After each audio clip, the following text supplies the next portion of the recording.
Hi friends, welcome back to my channel. இன்றைக்கி நம்ம சேனலில் பார்த்திங்கன்னா பெரும்பயிறு வச்சு தான் ஒரு குழம்பு, அப்படி இல்லைனா கிரேவின்னு கூட நம்ம சொல்லலாம். இது வந்து நார்மலாக எங்கள் ஊர் சைடு கன்னியாகுமரி சைடில் பார்த்திங்கன்னா பெரும்பயிறுன்னு தான் சொல்லுவாங்க. நார்மலாக பார்த்திங்கன்னா தட்டைப்பயிறு, காராமணி அந்த மாதிரி நேமில் வந்து யூஸ் பண்ணுவாங்க.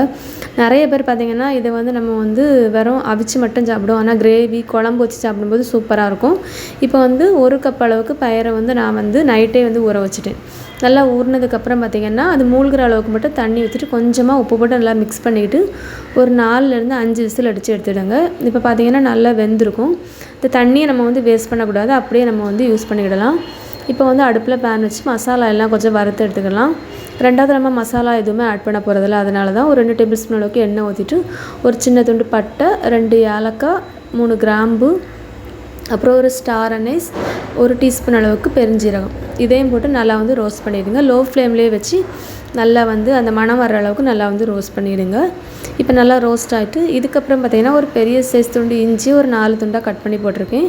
ஒரு 5 பல் பூண்டு இதையும் போட்டு ஒரு நிமிஷம் நல்லா வதக்கிடுங்க. வதக்குனதுக்கப்புறம் பார்த்திங்கன்னா 1 கப் அளவுக்கு தேங்காவும் பார்த்திங்கன்னா ஒரு 2 நிமிஷம் நல்லா வதக்கிடுங்க. கொஞ்சம் கலர் சேஞ்ச் ஆகணும். இப்போ இதில் ஒரு 1/4 டீஸ்பூன் அளவுக்கு மஞ்சள் பொடி, ஒரு 1/4 டீஸ்பூன் அளவுக்கு ஜீரகப்பொடி. நீங்கள் ஜீரக பொடி இல்லைனா முழுசாக கூட ஒரு 1/4 டீஸ்பூன் அளவுக்கு போட்டுக்கிடலாம். இப்போ 1 டீஸ்பூன் அளவுக்கு வத்தல் பொடி, அப்புறம் 1 டீஸ்பூன் அளவுக்கு மல்லிப்பொடி.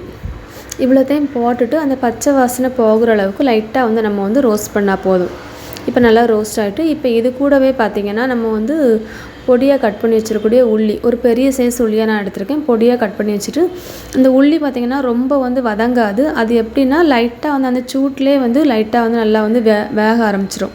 அப்படி வெந்தாலே போதும், நல்லா டேஸ்ட்டாக இருக்கும்.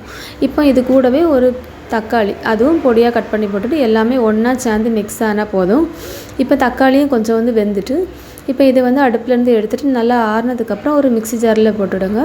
போட்டுட்டு கொஞ்சமாக தண்ணி ஊற்றி நல்லா பேஸ்ட் மாதிரி அரைச்சி எடுத்துடுங்க. இப்போ மசாலா வந்து ரெடி ஆகிட்டு இப்போ இதை வந்து நம்ம வந்து குக்கரில் தான் பண்ண போகிறோம். இப்போ அடுப்பில் வந்து ஒரு குக்கர் வச்சுட்டு இதில் வந்து ஒரே ஒரு டேபிள் ஸ்பூன் அளவுக்கு மட்டும் எண்ணெய் ஊற்றினா போதும். ஊற்றிட்டு பார்த்திங்கன்னா இதில் வந்து ஒரு 7லேருந்து 8 சின்ன வெங்காயம் அதை போட்டுட்டு நல்லா வந்து ரோஸ்ட் பண்ணிவிடுங்க. கொஞ்சம் வந்து கலர் சேஞ்ச் ஆகணும், அந்த அளவுக்கு நம்ம வந்து வதக்கினா போதும்.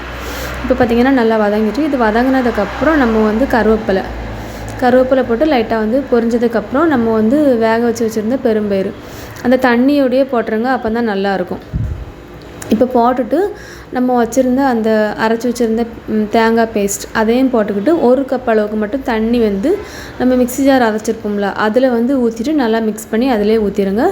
இதுக்கப்புறம் பார்த்திங்கன்னா நல்லா மிக்ஸ் பண்ணிக்கிட்டு இதுக்கு தேவையான அளவு உப்பு போட்டுவிடுங்க. இந்த பெரும்பயிரில் பார்த்திங்கன்னா கொழுப்பு சத்து வந்து ரொம்பவே கம்மியாக இருக்குது, அதே மாதிரி நார்ச்சத்து ரொம்ப அதிகமாக இருக்குது. நார்ச்சத்து பொதுவாகவே பார்த்திங்கன்னா நம்ம பாடியில் வந்து டைஜஸ்ட் ஆகிறதுக்கு, அதே மாதிரி நம்ம ஹார்ட்டுக்கு ரொம்பவே நல்லது. அதனால் இதை வந்து நம்ம வந்து அடிக்கடி வந்து சாப்பாட்டில் வந்து எடுத்துக்கிடணும். இப்போ வந்து மூடி வச்சுட்டு பார்த்திங்கன்னா ஒரு 2 விசில் அடித்தோடனே நம்ம வந்து ஆஃப் பண்ணி எடுத்துடலாம். நல்லா ப்ரெஷர் எல்லாமே ரிலீஸ் ஆனதுக்கப்புறம் நம்ம வந்து ஓப்பன் பண்ணி பார்த்துக்கிடலாம். இப்போ பார்த்திங்கன்னா லைட்டாக வந்து நீங்கள் வந்து இதை அப்படியே சாப்பிடனா கூட சாப்பிட்டுக்கிடலாம். அப்படி இல்லைனா இந்த மாதிரி மேஷ் பண்ணக்கூடிய மேஷர் வச்சு லைட்டாக வந்து மேஷ் பண்ணால் கொஞ்சம் வந்து திக்காக இருக்கும். அப்படி இல்லாமல் நார்மலாக அப்படியே சாப்பிட்றதா இருந்தாலும் சாப்பிட்டுக்கிடலாம், அதுவும் நல்லா தான் இருக்கும். நான் அன்றைக்கி பார்த்திங்கன்னா இது வந்து ஆப்பத்துக்கு தான் வச்சுருந்தேன். இது வந்து நம்ம வந்து ஒயிட் ரைஸ்க்கும் சூப்பராக இருக்கும், இட்லி, தோசை, பூரி எல்லாத்துக்குமே ஒரு சூப்பரான காம்பினேஷனாக இருக்கும். கண்டிப்பாக நீங்கள் இதை வந்து ட்ரை பண்ணி பாருங்கள். ஆனால் இதை வந்து சும்மா நம்ம வந்து அவிச்சு கொடுக்கும்போது வந்து யாருமே சாப்பிட மாட்டாங்க. அப்படி இல்லைனா நீங்கள் வந்து பெரும்பயிரை வந்து அவிச்சிட்டு சர்க்கரை அப்புறம் பார்த்திங்கன்னா தேங்காய்லாம் போட்டு இடித்து சாப்பிட்டாலும், உருண்டை பிடிச்சி சாப்பிட்டாலும் சூப்பராக இருக்கும். ஆனால் இந்த மாதிரியும் ட்ரை பண்ணி பாருங்கள். வீடியோ உங்களுக்கு பிடிச்சிருந்துச்சுன்னா லைக் பண்ணுங்கள், ஷேர் பண்ணுங்கள், கமெண்ட் பண்ணுங்கள், சப்ஸ்கிரைப் பண்ணுங்கள். தேங்க்ஸ் ஃபார் வாட்சிங்.